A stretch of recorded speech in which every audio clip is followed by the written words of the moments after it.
হারানচন্দ্র অধিকারী দাদা। দাদাকে আমি অনুরোধ করব প্রিয় পরমের অমীয় কথা পরিবেশনের জন্য। জয় গুরু দাদা। জয় গুরু, জয় গুরু, জয় গুরু।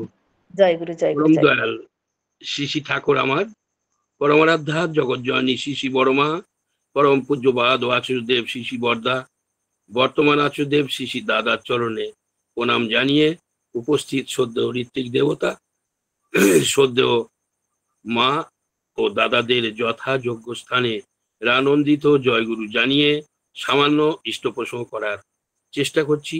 ত্রুটি মার্জনা করবেন না।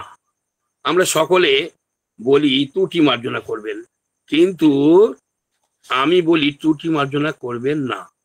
কারণ ঠাকুর বলছেন ভুলভ্রান্তি মানুষেরই হয়।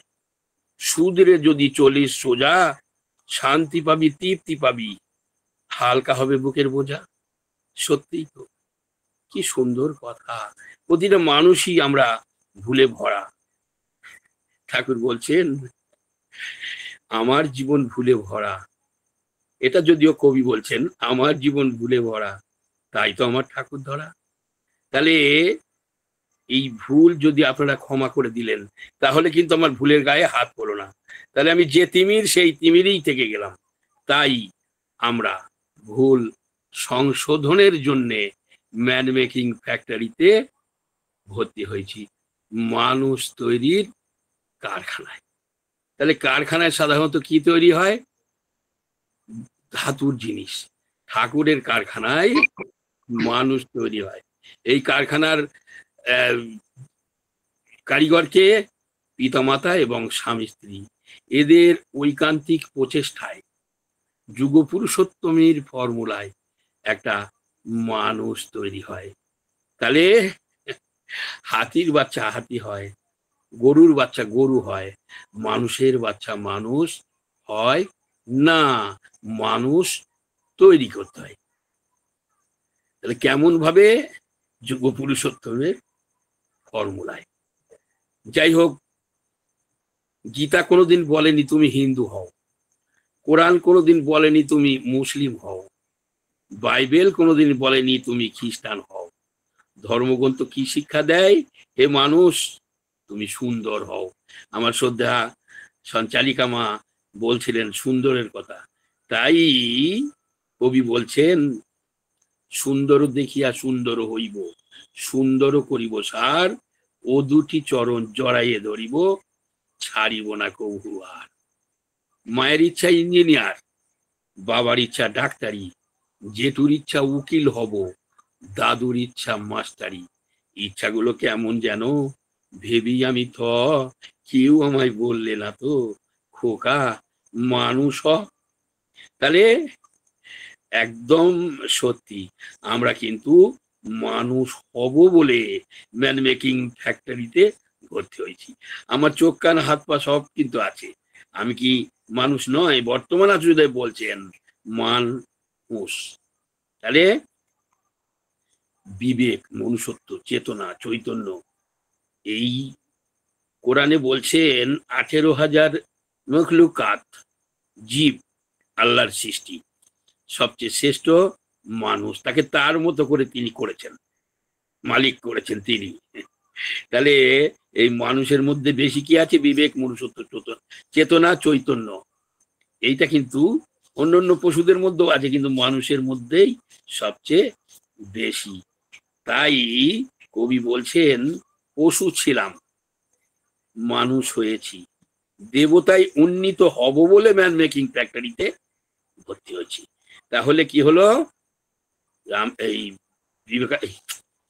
রবীন্দ্রনাথ ঠাকুর বলছেন অনেক উপাধি তব, মানুষ হয়েছি কবে কব। বর্তমান আচার্যদেব বলছেন মানুষ মানুষ। যাই হোক, তাই ঠাকুর বলছেন তোমার চলন বলন এমন হবে, বিশ্বভুবন চেয়ে রবে তোমায় দিকে শোধায় যেন কি করলে এমন হবে। তুমি তখন বলবে তাদের সদ্গুরুকে স্মরণ করো, সদ্গুরুর নির্দেশ আদেশ নিষ্ঠা বলে পালন। এই তো যাজন, সরল মন, মধুর বচন, বুক ভরা প্রেম, এই তিনটে গুণ যার ভেতরে আছে, ধর্মজগতে সে প্রদীপ হয়ে সারা জীবন জ্বলবে। তাহলে আমি কিন্তু একটু আগে বলছি কি, ওই যে ছিলাম পশু, মানুষ হয়েছি, দেবতায় উন্নীত হব বলে কিন্তু ম্যান মেকিং ফ্যাক্টরিতে ভর্তি হয়েছি। তাহলে দেখেন, কিন্তু আমরা সেই পশুর ধর্ম ছাড়তে পারছি? পশুর ধর্ম কি? আত্মস্বার্থ বুদ্ধি। ধরেন এই পাকা রাস্তা দিয়ে যে কেউ একজন যাচ্ছে, বা একটা চিনির লরি যাচ্ছে, এক বস্তা চিনি পড়ে গেছে, চারি পিঁপড়ে এসে নিজে পেট ভরে খেয়ে চলে গেল। গরু এলো, ওই চিনি খানিকটা খেয়ে চলে গেল। কুকুর এলো, ঠিক তাই। কিন্তু একটা মানুষ এসে দেখলো এক বস্তা চিনি পড়ে আছে, ও করলো কি? সম্পূর্ণটা নিয়ে বাড়ি চলে গেল। তাহলে পশুর বৃত্তি মানে আত্মস্বার্থ বুদ্ধি। তাই তো ঠিক ঠাকুর বলছেন, নিজের স্বার্থ দেখেই শুধু, পরের স্বার্থ নস্যাৎ। যতই প্রবীণ হও না তুমি, ভাগ্যটিও তোমার চিৎপাত। ঠাকুর বলছেন, অপরের মঙ্গল কামনা নিজ মঙ্গলের প্রসূতি। তাহলে আমাকে তিনি বলছেন, ঠাকুর বলছেন, বুঝে দেখ না আরো একটু, বেকুব যদি না হোস তুই, অন্যের ভালো না করলে কি তোর ভালোটা পাবি তুই? পরের ভালো না করো তো নিজের ভালো হবে কিসে? পরস্পরের ভালো করা, সেই তো ভালো হবার দিছে। পরকে বড় করবি যত, নিজে বড় হবি তুই। বড় হওয়ার একটাই পথ, এই ছাড়া আর নাইকো দুই। যতই পরের দোষ দিবি তুই, নিজের যা দোষ এড়াতে পেয়ে বসবে সেই দোষেই তোমার, দেবেই না পা বাড়াতে। তাহলে আজকে এই যে তেলিয়ামুড়া সৎসঙ্গ কেন্দ্রে ইষ্ট প্রসঙ্গ করার সুযোগ পেয়ে আমার জীবন ধন্য। কবি বলছেন, নাম না জানা অনেক ফুলি পথের ধারে ফোটে, কজনারই ভাগ্যে বলো দেবতার পা জোটে। আজকে সত্যি সত্যি এই যে সদ্য অজয় পাল দাদা এই যে লিঙ্কটাকে মানে সুন্দর করে এগিয়ে নিয়ে যাচ্ছেন, কত মানুষের অমানুষ মানুষ হচ্ছে, কত অবিবেক বিবেক ফিরে পাচ্ছে, কত চেতনা বাড়ছে, চৈতন্য বাড়ছে। সত্যিই তো কত ভাঙা ভাঙা সংসার জোড়া লেগে যাচ্ছে। তাহলে আমার দাদা বাণীতে বলেছেন, সাধু কাকে বলে? ঠাকুর বলছেন, সাধু বলি তারে, সৎ কাজে যে নাছর বান্দা, পিছোয় না কোনো ভারে। এই কাজটা করতে একটা চাপ আসে, একটা ভার আছে অবশ্যই। এই ভারটা যিনি সৎ কাজে যে না করবেই, পেছোবে না, তাকেই সাধু বলা যাবে। তাহলে সাধুর বৈশিষ্ট্য কি?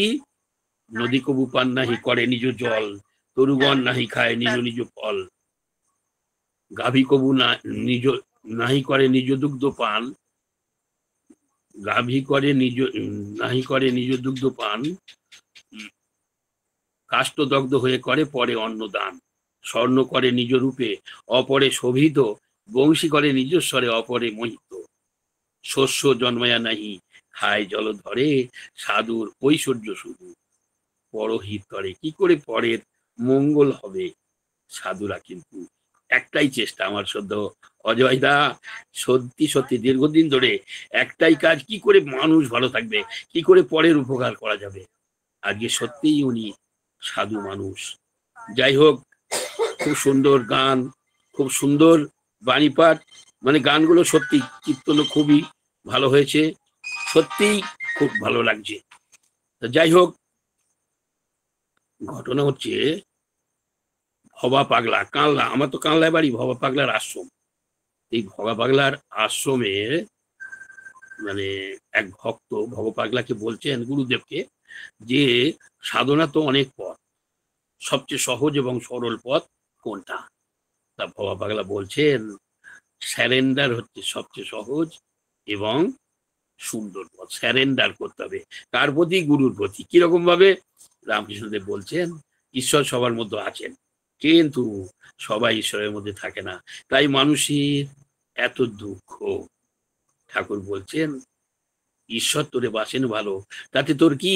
তুই ভালো না বাসলে তারে ছায় ঢালা ঘি। তিনি তোমায় ধরেই আছেন একাল ওকাল সবকালে, তোমার ধরা হয় তখনই ভক্তিতে প্রাণ দিলে ঢেলে, জীবন পাত্র ভরি যদি জয়ামৃত করবি পান, ও বীর তুই নিজেকে এখনই কর গুরুর পায়ে অর্ঘদান। প্রেম না বাড়ি উঠছে, প্রেম না হাট বিকায়, রাজা প্রজা জো ভিরুকে শির দেই লে যায়। তাহলে এই প্রেম পেতে গেলে, হ্যাঁ, বাড়ির বাগানে বাজারে পাওয়া যাবে না, রাজা প্রজা তুমি যাই হও, এই প্রেম পেতে গেলে যুগ পুরুষোত্তমের কাছে মাথা নত করতেই হবে। যাই হোক, তাহলে কি হচ্ছে, ঠাকুর বলছেন পূজার চেয়ে জপ, জপ বড়। আমরা পূজা করি, পূজার চেয়ে জপ বড়, জপের চেয়ে ধ্যান বড়, ধ্যানের চেয়ে ভাব বড়, ভাবের চেয়ে মহাভাব বড়, মহাভাবের চেয়ে প্রেম বড়। ঠাকুর বলছেন, ভালো করে চিন্তা করবেন, কথাগুলো কিন্তু গুরুত্ব। পূজার চেয়ে জপ বড়, জপের চেয়ে ধ্যান বড়, ধ্যানের চেয়ে ভাব বড়, ভাবের চেয়ে মহাভাব বড়, মহাভাবের চেয়ে প্রেম বড়। তাহলে প্রেম ছাড়া, বিনা প্রেম সে নাহি মিলে নন্দলালা, এটা সেই কবি সাহেবের দোয়া আছে। আমি কিন্তু ওটা একটু বই দেখে দেখে বলছি, মানে খাতা দেখে। তাহলে কি হচ্ছে, যদি কিছু পেতে চাও ভক্ত সঙ্গ অবশ্যই নাও। যাই হোক, এইটুকু আমি দেখে দেখি বলছি। নিত নেহানে সে হরি মেলে তো বহুত জলজন্তু হই, ফলমূল খানে সে হরি মেলে তো বাদুর বাঁদরা হই, তুলসী पूजने से हरि मेले तो मैं ही पूजी तुलसी झाड़, पाथर पूजने से हरि मेले तो मैं ही पूजी पहाड़, तीनों भोगने से हरि मेले तो बहुत मेले अजा, स्त्री छोड़ने से हरि मेले तो बहुत मेले अजा खोजा, दूध पीने से हरि मेले तो बहुत बत्सोबाला, मीरा कहे बिना प्रेम से नाही मेले নন্দলালা। তাহলে প্রেম পরম প্রেমময়, সবাইকে বলা যাবে না, অবতার পুরুষ সবাইকে পরম প্রেমময় বলা যাবে না। যুগ পুরুষোত্তম শ্রী শ্রী ঠাকুর অনুকূল চন্দ্রকেই একমাত্র প্রেমী বলা যাচ্ছে, কারণ তিনি কিন্তু প্রেম অস্ত্র নিয়ে এসছেন। আর অন্যান্য যুগে কিন্তু তিনি অস্ত্র এনেছেন, আর এই যুগে ভোরকলিতে প্রেমাস্ত্র এনেছেন। তাই বিনা প্রেম সে নাহি মেলে নন্দলালা, তার মধ্যে নির্ভর করতে হবে, বিশ্বাস করতে হবে, তুমি তুমি তুমি। কিরকম, একটা পাহাড়ের পাদদেশে গুরুদেবের আশ্রম, গুরুদেব গুহায় থাকেন। তো এক ভক্ত এসে বলছে, গুরুদেব আমাকে দীক্ষা দেন। গুরুদেব বলছে 1 বছর পরে এসো। তো 1 বছর পরে এসে দেখে গুহায় ওই গুরুদেব রয়েছে। বাইরের থেকে ডাকছে, গুরুদেব গুরুদেব। ভেতর থেকে বলছে, কে? বলছে, আমি। আর 1 বছর পরে এসো। আর 1 বছর পরে এসো, একই দৃশ্য, গুরুদেব গুরুদেব। কে? আমি। আর 1 বছর পরে এসো, তৃতীয়বারেও একই দৃশ্য, চতুর্থবারেও একই দৃশ্য। চতুর্থবার এসে বলছে, গুরুদেব গুরুদেব। ভেতর থেকে বলছে, কে? তখন ওই ভক্ত বলছে, তুমি তুমি তুমি তুমি। যেই তুমি বললো, দরজা খুললো, দীক্ষা হলো। তাই ঠাকুর বলছেন, ইষ্ট কথা কইতে গিয়ে কেরদানি যে নিজের কয়, স্পষ্টতর জেনে রাখিস, ইষ্টার্থী সে মোটেই নয়। আমার কোনো কেরদানি নেই, সব তুমি, সব তুমি। তাই ঠাকুর বলছেন, তাই কবি বলছেন, সবই তোমার লীলা দয়াল, সবই তোমার লীলা। তুমি কখনো দাও কলঙ্কের হার, কখনো পরাও ফুলের মালা। তুমি যখন যাহা করাও মোরে, তখন আমি তাই করি। তোমার হাতের পুতুল হইয়ে নাচি, ও দয়াল হরি। নাচায় পুতুল যেমন দক্ষ বাজিগরে, তেমনি নাচাও তুমি অর্বাচীন নরে। তোমার লীলা বুঝবে কে গো শ্রী মধুসূদন। তুমি কখনো কালী বনমালী, কখনো সাজলে লক্ষ্মী নারায়ণ। সত্যেতে অগাধ সলিলে তুমি ডিম্বরূপে ভেসেছিলে, মধু কৈটবাদী সৃজন করলে, নিজ হাতেতে করলে নিধন। যেটাতে রাম অবতারে জন্মে দশরথের ঘরে, পিতৃসত্য পালিবারে তুমি বনেতে করলে গমন। দাপরেতে বংশীধারী করেছ গোপীর ঘরে ননি চুরি, বাজিয়ে মোহন বাসরি করেছ গোপীগণের মন হরণ। কলিতে গৌরাঙ্গ নিতাই দেখো জন্মেছিল তারা 2টি ভাই, তাদের নামে উদ্ধার জগায় মাধাই, ভবেতে নাম করিলে বিতরণ। কলির শেষে কলকি হলে ঠাকুর অনুকূল চন্দ্র নাম দলিলে, পাবনা জেলায় জন্ম নিয়ে তুমি দেওঘরে করলে গমন। তাহলে কি হচ্ছে, ঠাকুর বলছেন, এবারে করিব লীলা অতি চমৎকার, আমি হেন নাহি জানি অন্য কি বা ছাড়, আমি ধুলো দিয়ে দড়ি পাকাবো আর সেই দড়ি দিয়ে হাতি বাঁধবো। দেখেন তো সত্যি সত্যি তিনি কি তাই করেনি? সারা পৃথিবীকে তিনি কোন দড়ি দিয়ে বেঁধেছেন? ওই প্রেমের দড়ি। মূল কথা কিন্তু প্রেম। যাই হোক, একটা ছোট্ট গল্প বলি। একটা ভক্ত ছিল, সে রাম ভক্ত, সব সময় রাম ছাড়া। বর্তমান আচার্য বলছেন, খেতে যাচ্ছি ঠাকুর খেতে যাচ্ছি, শুতে যাচ্ছি ঠাকুর শুতে যাচ্ছি, কাজে যাচ্ছি ঠাকুর কাজে যাচ্ছি। প্রতিটা মুহূর্ত যদি আমরা তাকে জানিয়ে যাই, তাহলে কি আমার ভেতরে তিনি জাগ্রত সদা সর্বদা থাকবে। ঠিক সেই রকম রাম ভক্ত এক ভক্ত ছিল, কাপড়ের ব্যবসা ছিল, তো দোকান ছিল। তো ওই অল্প লাভ করে ওই মানে বিক্রি করতো, খদ্দের প্রচুর, সবকিছু রামের ইচ্ছায়, সব মানে রাম, রাম ছাড়া গল্প নেই। তা যাই হোক, একদিন মালমাটি এনে হিসেব করছে বারান্দায় বসে। এই যে হিসেব যখন করছে, একটু লেট হয়, ওই বাড়িতে সব রান্না বাড়া করে খেয়ে নেয় ছেলে বউ, কিন্তু ওনার জন্য ঢাকা দেওয়া থাকে। একদিন একটু গভীর রাত, বারান্দা পিছনে, মানে বাইরের বাইরে কিন্তু। তো এরকম কাপড়ের দাম হিসাব করছে, একদল চোর কিছু পোটলা করে বস্তায় করে জিনিস, ওই রামের ইচ্ছার দোকান বলতো, রামের ইচ্ছার দোকান এরম বলতো, ওই বারান্দায় চৌকির তলায় নামিয়ে রেখে একদল চোর ছুটে পালিয়ে গেল। সঙ্গে সঙ্গে পেট কিছু পুলিশ ছুটেছে, এসে ওই জিনিস মানে পোটলাটা দেখতে পেয়েছে, দেখতে পেয়ে ধরে ফেললো। ব্যাস, ওই রামের ইচ্ছা কেউ ধরে নিয়ে গেল, আর ওই মাল সমেত নিয়ে গেল। আবার ওই ওই ওই ভক্ত ওপরেই চাপিয়ে, মাথায় চাপিয়ে নিয়ে যাচ্ছে। তাহলে এইবার নিয়ে গেল থানায়। নিয়ে গেলে বলছে, যেরকম জিজ্ঞেস করছে, তুমি কি চুরি করেছো? বলছে না। তাহলে তোমার বাড়িতে মাল কি করে পাওয়া গেল? বলছে, রামের ইচ্ছায় আমি হিসেব করছিলাম, রামের ইচ্ছায় একদল মানুষ এরম দিয়ে চলে গেল, রামের ইচ্ছায় আপনার লোক গেল। দারোগাকে বলছে, রামের ইচ্ছায় আনতে বলো, মাথায় করে আনতে বলো, রামের ইচ্ছায় আমি মাথায় নিয়ে এসেছি। তখন ওই দারোগা বলছে, কাকে ধরে এনেছো তোমরা? এত ভক্ত অথচ, আর সব তো শরীর সত্যি কথা বলছে। বলছে, শিগগিরই ছেড়ে দাও। ছেড়ে দিয়েছে। এখন রাস্তা দিয়ে আসছে, ওই পাড়ার লোক বলছে, আপনাকে আবার ছেড়ে দিল, কালকে নিয়ে গেল। বলছে, রামের ইচ্ছায় সব জিজ্ঞেসপত্র করে রামের ইচ্ছায় ছেড়ে দিল, আমি রামের ইচ্ছায় আবার চলে আসছি। তা ঘটনা ঠিক তাই। আমরা যদি সদা সর্বদা তার ইচ্ছায় চলি, তার ইচ্ছায় চলি, আমরা তো আমাদের ইচ্ছায় চলি, আমরা যদি সত্যি সত্যি তার ইচ্ছায় চলি, আমাদের কোনো দুঃখ কষ্ট যন্ত্রণা থাকে না। আজকে সত্যিই, আজকে আমার এই সদ্য অজয় পালদা আমাকে ইষ্ট প্রসঙ্গ করার সুযোগ করে দিয়েছেন, ওনার প্রতি আমি চিরকৃতজ্ঞ থাকবো।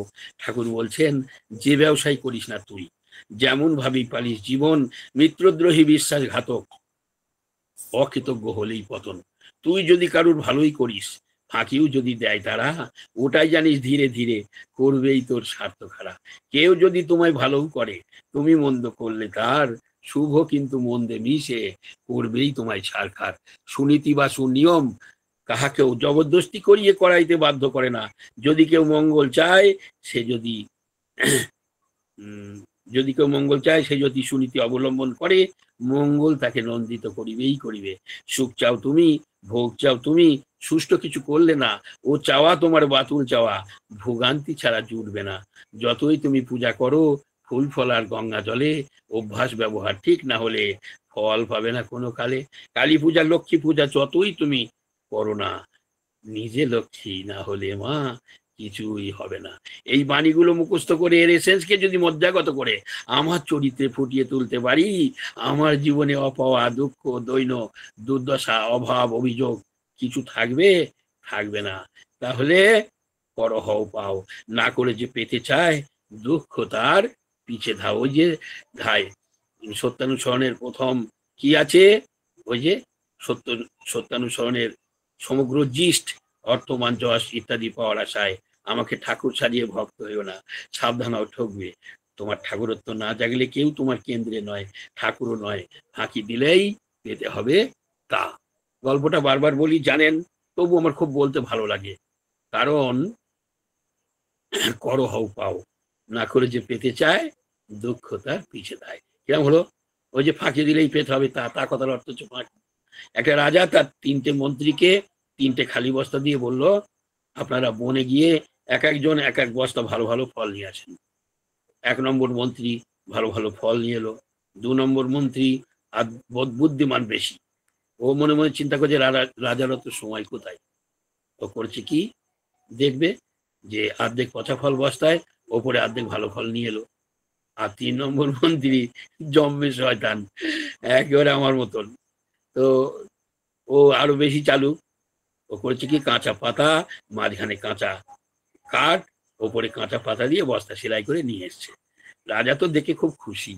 রাজা সিংহাসনে বসে হুকুম দিল, এই 3 মন্ত্রীকে 3টে আলাদা ঘর দাও এবং যে যা এনেছে ঢুকিয়ে দাও, আর শুধু জল দেবে, 7 দিন কিছু খেতে দেবে না। যেমন বলা তেমন কাজ, হুকুম মাফিক। 1 নম্বর মন্ত্রী ভালো ভালো ফল আর জল খেয়ে 7 দিন বেঁচে থাকলো। 2 নম্বর মন্ত্রী অর্ধেক পচা অর্ধেক ভালো 3 দিন বেঁচে থাকলো। আর 3 নম্বর তো জমের শয়তান, বুঝতে পারছেন, 1 দিন পর না খেয়ে মারা গেল। গল্প থেকে কি পেলাম? করবে যেমন হবেও তেমন, পাবেও তেমনি তাহার ফল, ভগবানের এমনি লীলা, আকাশে ওঠে সাগর জল। তাহলে কি হচ্ছে এখন? কিন্তু ঠাকুর বলছেন, ইষ্টগুরু পুরুষোত্তম প্রতীক গুরু বংশধর, রেত শৈলে সুপ্ত থেকে জ্ঞান তো তিনি নিরন্তর।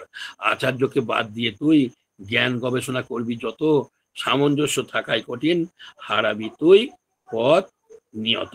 তাহলে আমাকে শ্রদ্ধা মা কিছু জ্ঞানের কথা বলতে বলছেন। ঠাকুর বলছেন, জ্ঞানের কথা বলবি যতই, সে জ্ঞান কিন্তু কাজের নয়। কর্মেতে যে উদ্ভব জ্ঞানে, তাতেই জীবন সার্থক হয়। কর্মযোগী না হলে তুই জ্ঞানযোগ তোর রবে কোথায়? জ্ঞান বিজ্ঞান কর্মেরই দান, স্বর্গটাকে মর্তে নামায়। তাহলে তাহলে কি হচ্ছে? ওই যে আচার্যকে বাদ দিয়ে আচার্য কি বলছেন? DP work. ডিপি ওয়ার্ক শুধু এখন না, ঠাকুরের আমলেও ছিল। কিরকম ছিল দেখেন, ঠাকুর কেষ্টদাকে বলতেন একটা বাণী। কার বাণী? ওই রামদাস স্বামী। রামদাস স্বামী কে ছিল? শিবাজির গুরুদেব। এ অনেক ইতিহাস আছে, সেই বাণী আছে। তিনি বাণীটা বলতে বলেছেন, পড়াতেন, মানে বলতেন, বলেন। সেই বাণীটাই কি লেখা আছে? বেছে বেছে আত্মীয় সন্তান, সহৃদয় বুদ্ধিমান, সযতনে কাছে ডেকে তুষিবে মিষ্ট ভাষে তার সংসার সমাচার, শোধাইবে সবিস্তার, মনোযোগ করে আদরে যতনে উত্তর শুনিবে তার, দুঃখের কথা পরে বলিলে লঘু হয় দুঃখ ভার, দরদির সাথে মৈত্রী ঘটিতে বিলম্ব হয় না আর, মৈত্রী যখন জমিয়া উঠিবে তখন মৈত্রী যখন জমিয়া আসিবে তখন শুধাইবে বুঝাইবে তারে, দেবতা ভুলিলে ধর্ম ভুলিলে দুঃখ আসিয়া ধরে, সময় বুঝিয়া সাধনার পথ ধরাইয়া তাকে দেবে, বাকি যাহা কাজ আমি করিব মোর কাছে পাঠাইবে। দেখেন, আমরা যে যাজনে যাই এখন ডিপিআর কে, আগে গিয়ে আমরা বলি দীক্ষা নাও, দীক্ষা নেই হচ্ছ ইষ্টভীতি করো না। এই বাণীটার কি সুন্দর মানে, বর্তমান এনার যা এই বাণীটার যা মানে ঠাকুরের আমলের, তো তাহলে আমাদের সেই যাজন কর্ম কিভাবে এই ডিপিআর কে একদম পুরো পয়েন্ট এটাই দেয়। যাই হোক, এই গল্পটাও বলেছি, বারবার বলি, তবু বলি, ডিপিআর নিয়ে তো বেশিরভাগ বর্তমান আচার্যদেবের কথা। ওই যে বর্তমান আচার্যদেব বলছেন, কোমরে ব্যথা ডিপি ওয়ার্ক, হাঁটুতে ব্যথা ডিপি ওয়ার্ক, স্বামী স্ত্রী মিল নেই ডিপি ওয়ার্ক, ছেলের চাকরি নেই ডিপি ওয়ার্ক, মেয়ের বিয়ে হচ্ছে না ডিপি ওয়ার্ক, পাড়াপড়শির সঙ্গে মিল নেই ডিপি ওয়ার্ক, সব সমস্যার সমাধান জানিস ইষ্ট প্রতিষ্ঠান। আর আমি বলি, সব সমস্যার সমাধান জানিস ডিপি ওয়ার্ক কর্ম অভিযান। একটা কানা এবং কুৎসিত ভক্ত ছিল, সে ভগবানের সাধনা করছে, ভগবান সন্তুষ্ট হয়ে এসে বলছে, বৎস তোমার সাধনায় আমি সন্তুষ্ট, তুমি বর প্রার্থনা করো, তবে একটার বেশি চাইতে পারবে না। ও তো চিন্তা করছে, আমার তো কানা, যদি চোখ চাই আমার সব অভাব থাকবে। ওর ছিল গুরুদেব, গুরুদেবের কাছে গেল, গিয়ে বলছে, গুরুদেব এরকম পরিবেশ আমি কি করব, কি চাইবো? গুরুদেব বলল, তুমি এই বর চাও, আমি যেন দেখে যেতে পারি আমার নাতি সোনার থালায় ভাত খাচ্ছে। যথারীতি ভগবানের কাছে এসে বললো, সত্যি কি হলো? আমি যেন দেখে যেতে পারি, চোখ ফুল ফুল, মানে চোখ ভালো হলো, সুশ্রী হলো, বিয়ে হলো, ছেলে হলো, ছেলের বিয়ে হলো, নাতি হলো, অবস্থার পরিবর্তন হলো, সোনার থালা এলো, ভাত খাওয়া দেখলো। সব সমস্যার সমাধান একটাই ওষুধ, ডিপি কোয়ার কর্ম অভিযান। আচ্ছা মা, আমার সময়টা নির্দিষ্ট করে দেওয়া হয়নি বা আমি দেখিনি, আমার টাইম তো প্রায় হয়ে গেছে। আর কতটুকু বলবো যদি বলেন ভালো হয়। দাদা আপনি টাইম 20 অব্দি বলুন দাদা, 20 অব্দি। ও খুব ভালো। তাহলে একটু গল্প, রসের গল্প। আমাদের মানুষ, আমরা সংসারী জীব তো। তো সংসারী জীব, তো আমাদের সংসারের স্বরূপ দেখেন কেমন। একটা ব্যাঙ নতুন বিয়ে করেছে, গল্প আপনারা শুনেছেন, আরো বলছি। তো নতুন বিয়ে করেছে, এখন বউ ব্যাংকে ব্যাংক বলছে এ সংসারে কে কার, কে কার, কে কার। এখন বউ ব্যাংক বলছে তুই মোর মুই তোর, তুই মোর মুই তোর। খুব ভালো। ব্যাংক কোথায় থাকে? জলাশয়ে। সাপ কোথায় থাকে? আশপাশ। এখন এদের প্রেমালাপ সাপ শুনতে পেয়েছে। শুনতে পেয়ে ভগবানকে বলছে, ভগবান আমার প্রতি তোমার তোমার কত দয়া, তুমি একসঙ্গে দুটো খাদ্য রেডি রেখেছো, একটা তো নিশ্চয়ই পাবো। যথারীতি যথারীতি খুব সন্তর্পণে গিয়ে ব্যাংকে খপ করে ধরে ফেলেছে। আর যেই ব্যাংকে ধরে ফেলেছে, একদম বউ ব্যাংক তাই না দেখে 30 হাত দূরে লাফিয়ে চলে গেছে। এখন ব্যাংক তো সাপের মুখে চেঁচাচ্ছে, কে কার, কে কার, কে কার, কে কার। আর বউ ব্যাংক 30 হাত দূর থেকে বলছে যে যার সে তার, যে যার সে তার, আমাদের গল্প শেষ। আমি আমার কথা বলি, সত্যি সত্যি আমার 3টে ছেলে, মেয়ে নেই।